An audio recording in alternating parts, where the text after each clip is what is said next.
आम जाजपुर सामाजिक अनुष्ठान पक्षर जाजपुर में प्रथम थर पर Atal Bihari Vajpayee memorial cricket tournament Atal cup 2025 आयोजित हो जाए। कुसुमा सम्मुख क्रिकेट स्टेडियम रे आयोजित यह टूर्नामेंट रे जिलार 8 टीम अंशग्रहण करथिले। उद्घाटन समारोह में विशिष्ट अतिथि माने उपस्थित थिले। अटल बिहारी वाजपेयी स्मृति रे आयोजित यह कप युवा मानक मध्य क्रीड़ा श्रृंखला और देश प्रेम को उत्साहित करिबो। जाजपुर परिवार तरफ यह वर्ष आरंभ करा जायछि क्रिकेट मैच। यह प्रति वर्ष आयोजन करा जिवो बोली आम जाजपुर तरफ घोषणा करा जायछि।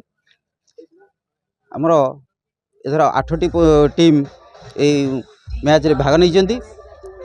हमर प्रति हमर जो विनर टीम पई रही 25,000 आउ रनर्स पई रही 15,000। ये आम जाजपुर जो प्रथम थर पर अटल बिहारी वाजपेयी स्मृति रेखार प्रथम थर पर स्टार्ट कलु। आउ ये खेलर आम मुख्य उद्देश्य है कि आम यंग मिला जो प्रधानमंत्री जो नारा अच्छी आस खेल आम से खेल उपरे ये लोक एकत्रित करूँ, पिला एकत्रित करूँ। आउ पिला माने यंग माने क्रिकेट खेलिबे। या पर आम टार्गेट भी अच्छी कि आर वर्ष आम एथलेट भी करूँ। आउ सबू प्रोग्राम करने योजना अच्छी। एटा प्रथम वर्ष आम क्रिकेटा कलु।